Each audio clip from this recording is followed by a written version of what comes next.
What's up, pokers and strokers? Josh Powell here. You're watching another episode of Amateur Pool. And today we've got the last episode of our Barbox 8-ball tournament finals. This is the hot seat match between myself and Mr. Randy Side. Randy's a good friend. I've known him 20 plus years, and he's a dang good shot too. So we're playing for the king seat right now. The winner plays in the finals. The loser has to go to the loser side. And then if they win, I think one more match in the loser side, they come back to face the other person in the finals again. So we flipped. I won the flip. I get first break. Remember, it's a race to 2. So these are short races, guys. So I'm going to break, second ball break. Made a ball, made 2 balls, made 1 solid and 1 strike. Not a horrible spread, but not a great spread either. The 4 balls a little locked up with the 8. The 9 and 13 are together, but it looks like they may be lined up for a combo. So if they are, then I like stripes here. If they're not, then I like solids. So me on the table is going for solids, so maybe that combo isn't lined up, or maybe I just didn't look at it, you know. But either way, I made the 1. I could make the 5 here and bump the 4 and just push the 4 towards that pocket. It's not necessary, but I think the 4 would go without bumping it. But it is a good shot, I think, because I'll come away with a shot on this 4. Yep. Come away with the shot on the 4. Now everything's open. I don't want to hit anything. I'm going to make this 4 with left spin and go around the 6 ball, hit that right side long rail, and come up for like a shot on the 2 or the 3. Okay, I did bump the 6. Sure, I didn't really want to bump the 6, but I was jacked up over another ball, and it was a funky stretch for me to shoot that shot. So that's my excuse, you know. That's my excuse anyway. Now, I'm still at the table. I think I've got to look at the 2 ball. If I do have a good look at the 2 ball, then I can still get out here. So I can make the 2, and I could follow up to the end rail, or if I have enough angle, okay, I just slow rolled it. It was straight enough to where I could just kill the cue ball. So that works out perfect. Now I can follow the 3 ball forward. I can follow forward after I make the 3 ball with a little top, shoot the 6 straight into the corner, and I'll be dead on the 8. So guys, barring a miracle, this should be break and run right here. I love starting off a set when it's race to 2 with a break and run, guys. It's a good way to start with a race to 2 because you're on the hill already. Your opponent hasn't even shot yet, you know. So if I make this, that's 1-0, and I did make it. Nice little slow roll in there, which is dangerous on a bar box, but sometimes you just feel it, you know.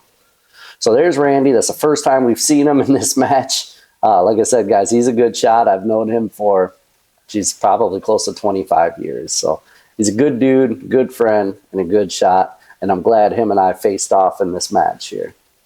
All right, he broke. He did make a ball. The 8 ball went flying, and the 8 ball did threaten that corner pocket, but wasn't super close, so wasn't enough to pucker you up. You know what I mean? I wasn't quite puckered up, but I did see it flying. All right, so he's got an opportunity here. The spread is okay. It's not the easiest spread in the world. I think probably solids are a little better, especially if the 4 ball goes past the 8 into that top left corner pocket. If it doesn't, then you have a little work to do there, but I still like solids better. Mostly because of the 15 ball. Well, mostly just the 15 ball, the 10 ball as well. The 10 ball will go in a couple pockets, up table and the side pocket, but see, you got to shape underneath it to get that. You know what I mean? So it's tough. I like solids here off the start. And it is open table. It's open after the break in this tournament, so he can shoot whatever he wants. He's going with the 6. Good shot. Just stunned out, bumped the 10 a little bit. Now he's on the 5. He can roll forward slightly and get to the 7 from here. Ooh, he tried drawing into it. He's all right, though, because he can still shoot the 2. Well, if the 7 doesn't go past the 11, he could shoot it now maybe off the 13 into the side, but I think the 7 does go past the 11. So realistically, I think the 2 ball's his shot. Nice and easy with top. Roll out to somewhere close to that 13 ball where the side pocket is. Oh, he underhit it a little bit. Oh, and he missed it. He underhit it and he missed it. But he did block that pocket up, so makes it a little tougher for me. If I'm going to get out here, I think I have to start with the 15 to the 11 ball combination. I think that's really, yeah, that's what I'm calling. I think that's my only way out if I want to try to get out. So if I can make this and the 15 doesn't roll up by the 3 and get blocked up, I think I'm in pretty good shape. That worked out pretty okay. Pretty okay, yeah. Now I got the shot on the 15. I can just hit this with center ball. Cue ball is going to go off the right side long rail and back out, and I can shoot the 10 next into the left side pocket. Yep. There's a chance I can get out here again, guys. There is a chance. Can you believe it? I'm getting out. What? I don't ever get out like this. What the heck? What's going on? I must have ate Wheaties or something this day. It's 10 ball shot. Now I can stop shot on the 13, make the 9 with just a little stun follow and roll forward, shoot the 12 into the left side pocket and roll forward for the 8.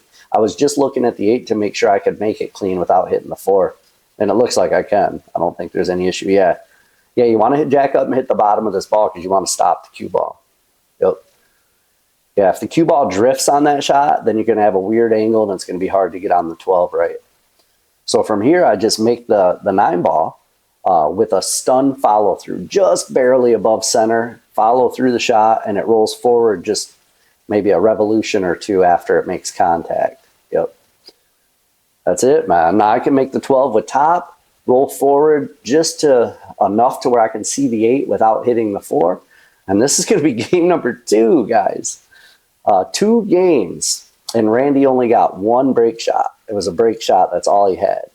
So I opted to stun that all the way down to the rail just because I didn't want to slow roll that shot.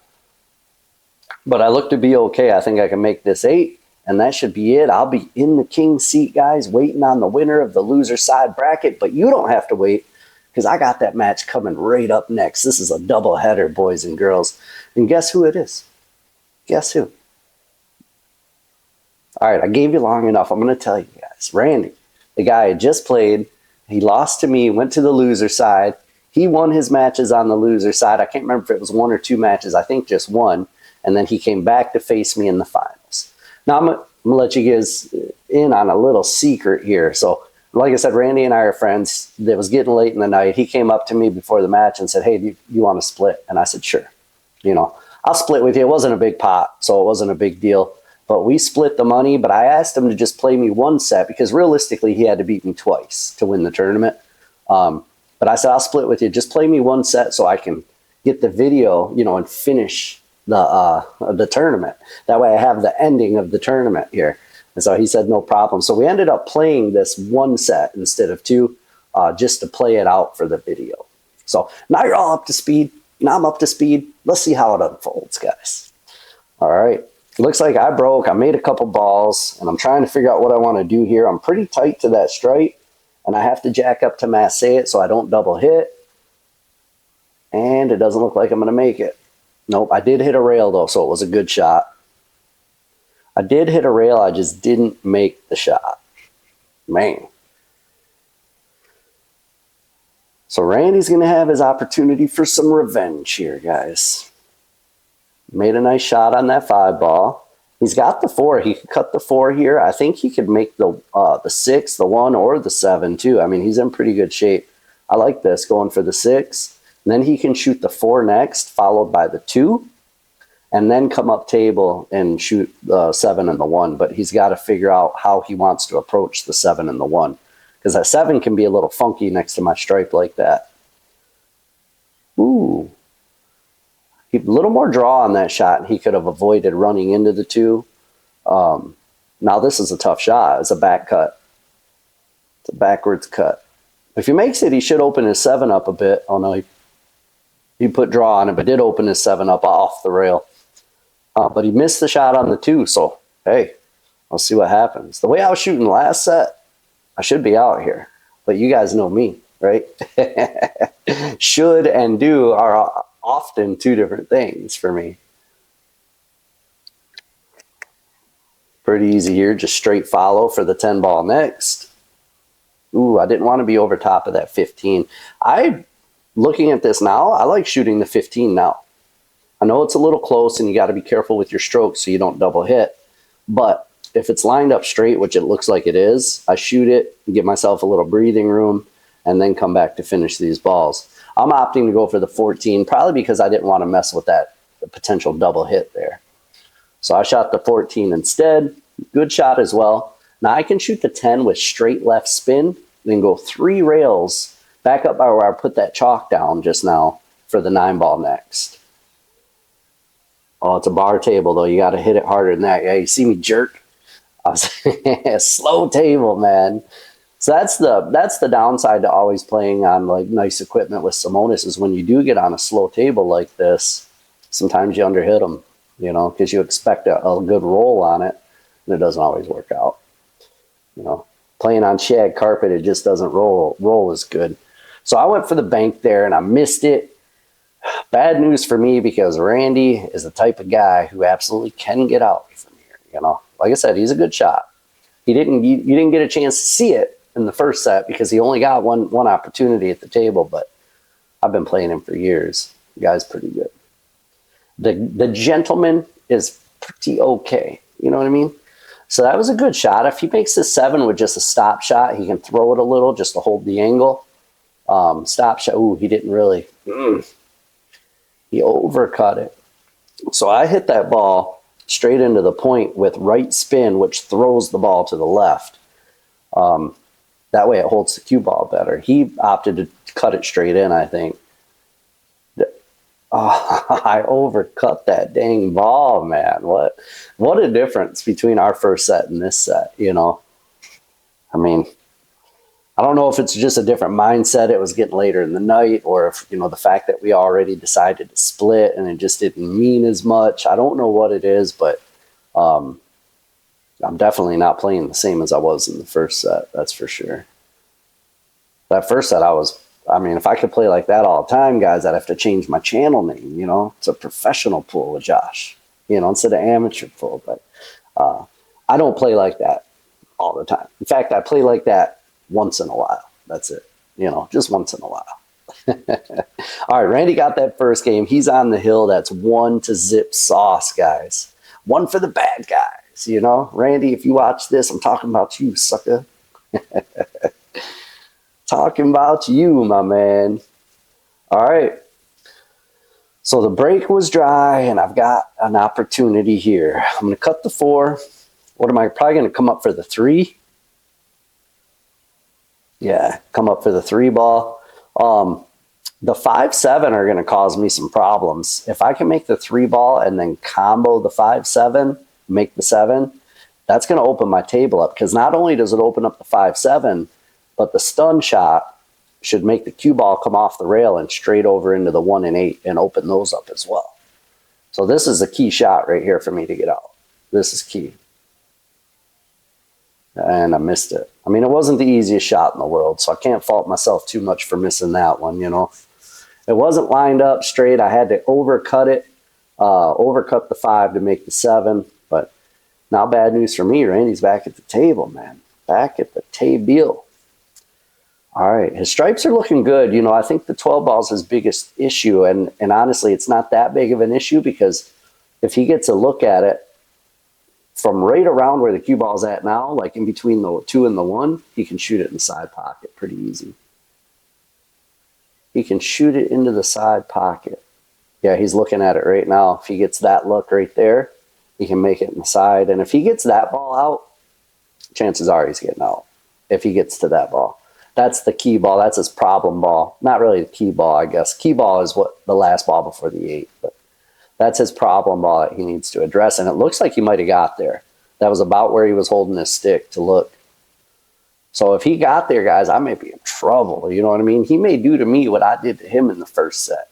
A little 2-0 action. You know, you got 2 over here and 0 over here. Stop it. Stop it. It's a family channel. Cut it out. He did have it. That was a good shot right there. Yeah, he's putting it to me, guys. He's putting it to me. He's a player. He's a player. He's been at this game a long time, so him and I have battled a lot over the years, you know. Like I said, he's a good shot. He is a pretty okay shot. That was good. All he's got to do is make a little stop shot on this 13 or just follow forward.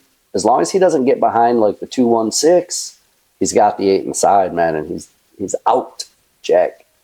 Yeah, he followed forward. I like that because he had a little angle, so a stop shot would have drifted him over towards the 2, and he could have got hooked. But this should be all she wrote, guys. That's the end of our Barbox tournament series. Your boy went undefeated all the way to the final match, and then this sucker comes in and beats me up. You know what I mean? I appreciate you guys hanging out for this series, man. We'll get some new videos up soon. I've got a video coming up next where I play another YouTube pool player, guys. Stay tuned for that. I'll let you know who it is, and we'll have that video up soon. Don't forget to hit the like button, guys, and subscribe if you're not already subscribed. I appreciate it. It means a lot. If you want to buy some short rail merchandise, I got hoodies, I got zip-ups, I got all your fall needs. Link will be in the description, or you can go to shortrail.com. If you need a real estate agent, or if you know someone who's buying or selling a property, I've got an email in my description.